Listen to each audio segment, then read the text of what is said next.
أعوذ بالله من الشيطان الرجيم بسم الله الرحمن الرحيم شروع کوم په نوم د الله چې بخون کې مهربان دی. الف لام را. اے نبی صلی الله علیه وسلم دا یو کتاب دی چې مونږه تا ته نازل کړی دی د پاره د دې چې ته خلق د تیارونه رڼا تراولې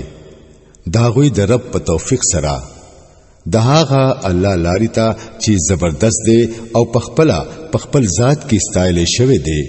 او د ځمکې او د اسمانونو د ټولو سيزونو مالک دی او سخته تبا کون کی سزا ده د حق نه د انکار کوونکو خلقو د پاره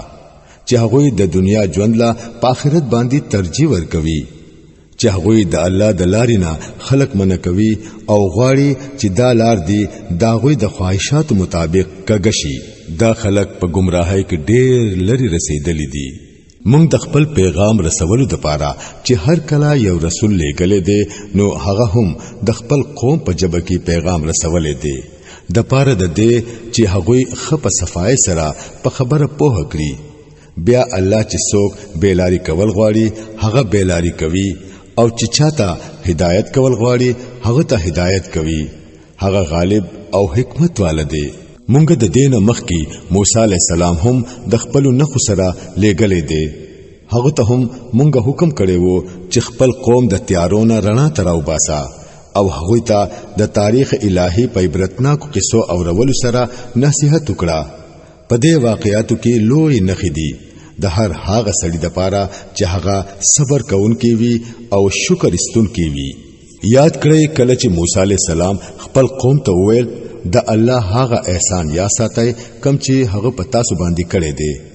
هغه تاسو د فرعون والو نه خلاص کړی چې تاسو ته به سخت تکلیفونه در رسول ستاسو هلاکان به وجل او ستاسو خزي به ژوندۍ ساتلې. په هغه کې ستاسو درب د طرف نه ستاسو لوی ازمیخت وو او یا ساتي ستاسو رب تاسو لا خبردارې درکړې وو چې کو چری شکرګزار جوړ شوي زب درل نور زیات درکړم او کو د نعمت ناشکری مو کړه نو زما سزا ډیره سخت ده. او موسی علی السلام اویل چې کو تاسو کفر وکړئ او د ځمکې ټول اوسیدونکو هم کافران شي خو الله بے نیاز دی او پخپل ذات کې ستایل شوی دی. آیا تاسو ته د هغه قومونو حالات ندي در رسیدلی کم چې تاسو نو مخکې تیر شوی دي؟ د نوح علیہ السلام د قوم د عاد او د ثمود د قوم او د دین رستو ډیر قومونه چې شماري صرف الله ته معلوم دی. داغوی رسولانو چې کله هغوی ته صفا خبري او صفا نه خراوړي نو هغوی په خپل خلو کې لاسونه ونیول او وی ویل چې دا کم پیغام سره تاسو را لېږل شوی مونږه هغه نه منو او تاسو چې مونږ ته د کم سیس دعوت راکوي داغه په حق لا مونږ په سخت پریشان کون کې شک کې پراته یو. داغوی رسولانو اویل آیا د الله په باره کې شک دی چې د اسمانونو او د ځمکې خالق دی؟ هغه تاسو رابلی د پاره د دې چې تاسو ګناهونه معاف کړي او تاسو لا د یوې مقرره نیټه پوری مهلت درکړي. هغوی ورله جواب ورکړو تاسو نور هیڅ نه خو زمون پشان انسانان یای. تاسو مونږه د هغه هستو د بندګۍ نه من کول غواړي چې داغوی بندګي زمونږ د پلار نکونو راسي را روانه د کیږي.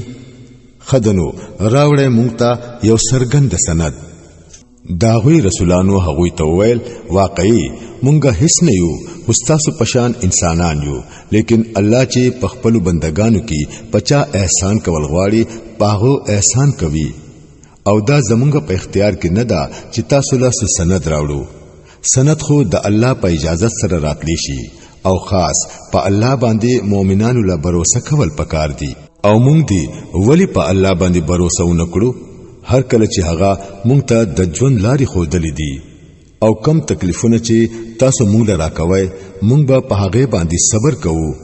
او باور کوونکو لا خاص په الله باندې باور کول پکار دي. اخر انکاریانو خپل رسولانو ته ویل چې یا خو به تاسو زمون ملت ته واپس راځي کنه نو مونږ به تاسو د خپل ملک نه وباسو. پس داغینا داغوی رب پاغوی باندې وحی راولېګلا چې مونږ به دا ظالمان هلاک کړو او داغوی نو رستو به تاسو پزمکه کې آباد کړو. دا انعام دی د هغه چا د پاره چې هغه زما په مخ کې د جواب ورکولو نه یریږي او زما د عذاب د وعده نه یریږي. هغوی فیصله غوښتلی و نو دغه رنګي داغوی فیصله وشوه او هر سرکشه حق دشمنه سړی شرمنده شو. بیا د دین ورستو وړاندې داغه د پاره دوزخ دی، هلته به هغه ته د وینو زو غوندي اوبو د سکلو د پاره ورکړي کیږي چې په زور به د حلق نه د خکته کولو کوشش کوي او په مشکل سره به خکته تیریږي. مرګ به د هر طرف نه په هغه باندې راخور وي، لیکن هغه بمری نه او ورپسې به یو سخت عذاب د هغه سره مل وي. کوم خلکو چې د خپل رب سره کفر کړي دي داغوی د عملونو مثال د هغه ایره پشان دی چې هغه د یوې طوفاني ورځي سلای الوزولې وي. هغوی به د خپل عملونو هیڅ خواږو اونمومي. دا د ټولو نه د آخري درجه گمراهی ده. آیات ګوره نه چې الله د اسمانونو او د ځمکې پیدایش په حق باندې قائم کړي دي. کو هغه اوغاړي نو تاسو به لری کړی او یو نوې مخلوق بس تاسو په ځای راولي. داسې کول هغه ته هیڅ ګران نه دي. او دا خلق چې کله په جمع د الله په مخ کې بے پردیشي نو په دوی کې چې څوک په دنیا کې کمزوري وو هغوی به په هغه وخت کې هغه خلکو ته چې غټان جوړ شوی وو وایي په دنیا کې مونږه ستاسو تابع وو، آیا اوس تاسو د الله د عذاب نه زمونږ د بچ کولو د پاره هم څه کولای شئ؟ هغوی به جواب ورکړي کچري الله مونږ ته د نجات سلاری خودلې وې نو مونږ به هم تاسو ته ضرور خودلې وا. اوس خو خبره یو شان ده، کومګه جړه انګولا وکړو او کو صبر وکړو خو په هر حال کې زمونږ د بچ کېدو هیڅ صورت نشته. او هر کله چې فیصله وشي نو شیطان به وایي حقیقت داده چې الله ستاسو سره کمی وعده کړی وي هغه ټول رښتینی وي او ما چې څومره وعده کړی وي پاغه کې ما یو هم پوره نکړه. زما پتا سو باندې سو زور خو نه وو، ما د دین سیوا بل څه نه دی کړی چې خپل لارې تمي تاسو له بلنه درکړه او تاسو زما بلنه قبول کړه.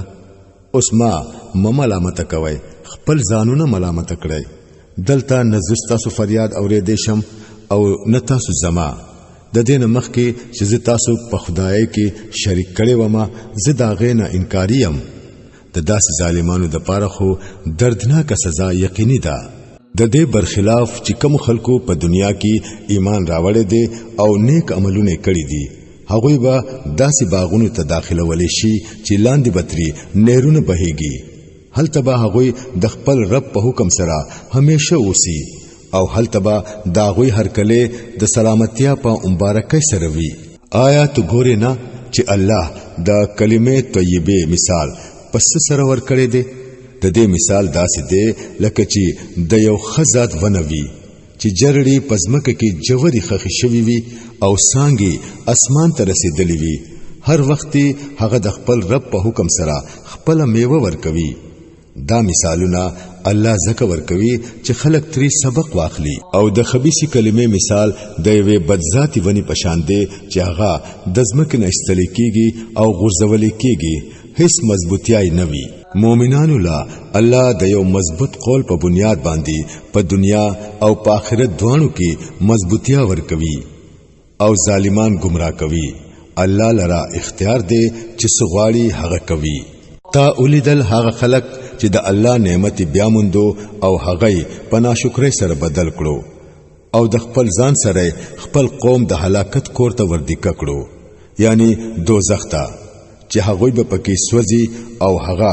ډېر بد زیاده د قرار. او الله له شریکان جوړ کړل د پاره د دې چې هغه دوی د الله د لارې نه بیلاری کړي. دوی ته وایا خدا مزه وکړي، اخر تاسو واپس تل دوزخ ته دی. اے نبی صلی الله علیه وسلم زما کوم بندگانو چې ایمان راوړې دي هغه ته وایا چې مونږ قائم کړي او سوچ ورلا مونږ ور کړی دي داغینا پخکارا او پپټا د نیکی په لار کې خرج کړي.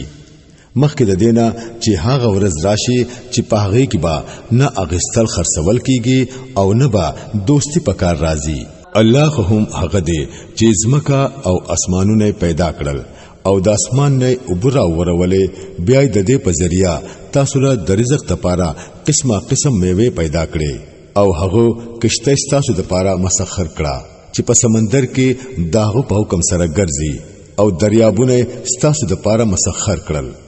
او هغه نور او سپوږمۍ ستاسو د پاره مسخر کړل چې مسلسل روان دي او شپه او ورځې ستاسو د پاره مسخر کړل او تاسو لای هغه ټول سيزونه درکړل کم چې تاسو غوښتل که تاسو د الله نعمتونه شمارول غواړئ نو نشئ شمارلې حقیقت دا دی چې انسان ډېر بے انصافه او ناشکر دی یاد کړه هغه وخت کله چې ابراهیم علی السلام دعا کړې و چې پروردګارا د دې خار مکه نه د امن خار جوړ کړه او ما او زما اولاد د بت پرستۍ نه بچ کړه پروردګارا دې بوتانو ډېر خلک په گمراهۍ کې اچولې دي کې دې شي چې دوی زما اولاد هم گمراه کړي نو په هغه کې چې څوک زما په طریقه روان شو هغه زما دی او چا چې زما خلاف طریقه اختیار کړه نو یقینا تو معاف کونکي او مهربان یې پروردګارا ما په یو وچ صحرا کې د خپل اولاد یو حصہ ستا د محترم کور خواته آباد کړی دا